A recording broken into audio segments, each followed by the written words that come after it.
O evangelho deste 25º domingo do tempo comum, de 20 de setembro de 2020, é Mateus, no capítulo 20, do primeiro versículo ao 16º versículo, letra A.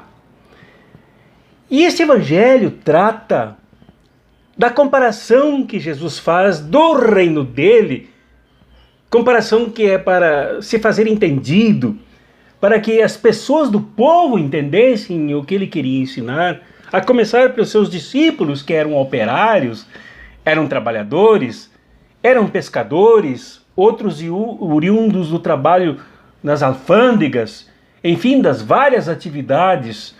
Só mais tarde Jesus terá trabalhadores intelectuais, mas agora ele tinha trabalhadores humildes, fora toda a multidão que acompanhava Jesus, principalmente na Galileia, que precisava entender o que Jesus queria falar com o reino de Deus, o reino que ele trazia, o reino que ele encarnava, o reino que ele ensinava, o reino que ele vivenciava no meio do povo. O reino que não tem comparação nem com o Egito Antigo, nem com a Babilônia, nem com a Grécia, nem muito menos com o Império Romano. Era algo original. Embora o risco da originalidade se prejudicar, Jesus comparou o reino com uma grande vinha. Uma vinha farta, de muitas uvas, que geravam trabalho, produção, espírito comunitário na produção, partilha dos resultados da produção com muitos trabalhadores envolvidos no cultivo das uvas e depois no processo de apanhar as uvas e transformá-las em vinho, em alimento. As vinhas eram muito comuns no Oriente Médio, na Palestina, principalmente. As vinhas também eram fontes de poesia. Freud também, na modernidade, chegou a ler muitos dos mitos sobre as vinhas, para escrever sobre os mecanismos de defesa da alma humana, da psique humana. Então a ideia de vinha povoa a mente do povo. Então é fácil ensinar usando essa figura da vinha, que o reino de Deus é como uma vinha grande, que envolvia muito empenho, administração, direção e trabalho operário, trabalho de trabalhadores. E a história se desenrola aí na parábola com as pessoas, com o patrão, com o dono da vinha, contratando trabalhadores para trabalhar.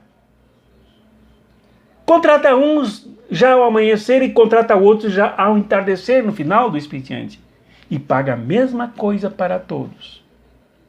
Quando os que trabalharam o dia inteiro, embora o contrato rezasse que o valor seria de 1 denário, reclamaram porque os últimos ganharam 1 denário também. Quando o dono da vinha, e Jesus queria dizer que é assim que o Pai faz, que é assim que o Rei faz, que é assim que Deus faz, disse: não, eu falei com vocês, nós tratamos de 1 denário, ou vocês estão com ciúme que eu paguei bem esses que também chegaram agora, que trabalharam 1 hora, que chegaram na última hora do dia. E aí Jesus acrescenta: os últimos serão os primeiros, e os primeiros serão os últimos. Quem são esses que se considerarmos primeiros e que agora, quando a gangorra da justiça do reino vira, ficam para baixo, ficam em segundo lugar? Os primeiros eram uma casta política, econômica, social, dominante, que falava muito bem de amor ao próximo, que falava muito bem da conversão dos chamados gentios ou dos pagãos, que deveriam ser tratados com a mesma importância com que eram tratados sacerdotes no templo, mas que na prática esse discurso falhava, na prática esse discurso se tornava fingido, na prática esse discurso se tornava hipócrita. Esses eram os primeiros, que queriam sempre ser os primeiros, que se achavam os primeiros diante da compaixão divina, na vinha, que eles achavam que era propriedade deles, que o reino era deles, que Deus era deles, que a fé era deles, que a religião era deles, que tudo era deles. Agora, esta casta fica em segundo lugar.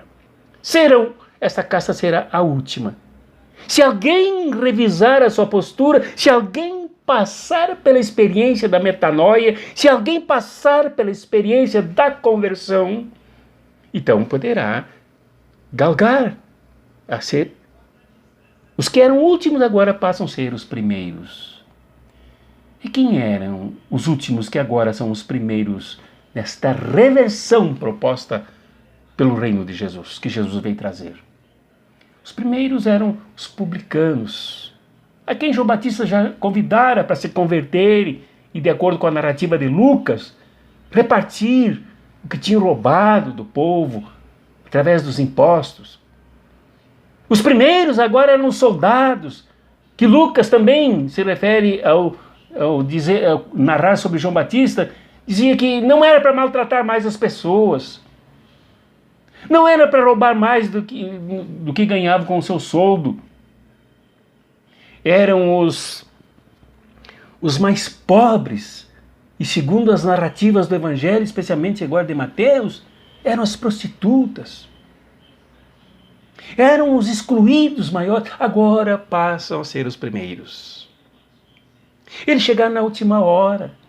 Eles foram encontrados na última hora. Eles estavam na praça aguardando a última hora. E foram contratados, isto é, integrados na vinha, no reino. Então, esse é o processo. A avaliação de Jesus, a chave de interpretação da vida que Jesus dá, de acordo com esta parábola aqui de Mateus, é muito diferente do que se vê por aí. Até mesmo entre ditos religiosos, religiosas. Quando eu falo religioso e religiosa aqui, não estou falando de ordens religiosas, mas falo daqueles que se afirmam com tanta fé. Eu conheço, por esse Brasil, adentro, muitos templos com bancos doados pela família tal. Então, naqueles bancos do templo, somente a família que ela podia sentar. Sempre lá à frente, próximo ao altar, próximo ao padre ou próximo ao pastor. E com o olhar comandavam tudo que acontecia lá no altar. Os vitrais dos templos, doados por famílias tais. Famílias de renome, famílias de dinheiro, famílias que controlavam a igreja. Controlavam as pastorais, controlavam a pregação, controlavam as ações, para que não fossem reguladas pelo reino de Jesus, mas pelos que sempre foram os primeiros. Conheço muitas madames que chegam nas igrejas assim, avisando: cheguei, chegando, chegando, cheguei. Chamando a atenção de todo mundo. Nas catedrais, nos templos, essas castas se juntam, querendo sempre ser os primeiros. Mas para Jesus, os primeiros são os mais brutalmente injustiçados. São os de mãos calejadas. São os que produzem e só ficam com um denário, com uma moeda. Trabalhando um dia inteiro, uma vida toda, em troca de nada. Tendo que conviver com a família à noite sem ter o que comer.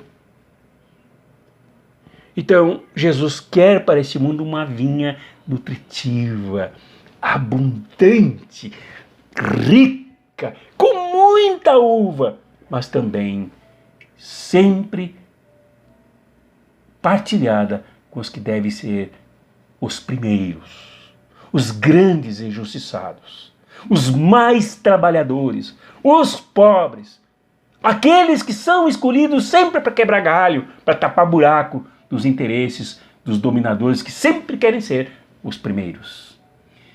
Então agora nós temos que escolher. Nós queremos ser os primeiros porque chegamos por último, último para nos comprometermos, último para abraçarmos o reino, para não abraçarmos as aparências, os exibicionismos, mas abraçarmos a luta para mudar essa sociedade para que todos tenham participação na vinha do reino. Um reino que se espalha não só para mimados de igreja, mas se espalha para toda a humanidade, independente do que cada um crê ou não crê, mas para que não haja mais injustiças com praças cheias de pessoas pedintes, pessoas reduzidas à miserabilidade, reduzidas à pobreza, reduzidas à indignidade, reduzidas à exclusão, reduzidas à sarjeta. A vinha de Jesus é para eliminar tudo isso e nos transformar todos em primeiros. E não mais sermos aqueles que achávamos que devíamos ser os primeiros, com critérios absolutamente burgueses, mesquinhos, de avaliação bancária, de avaliação mercadológica e não da avaliação do reino. Está aí a proposta do reino de Jesus para mim, para ti, para toda a humanidade. Sempre é necessário que nos dispusemos a escutar a proposta, de preferência a aceitá-la. Em nome do Pai, do Filho e do Espírito Santo. Amém.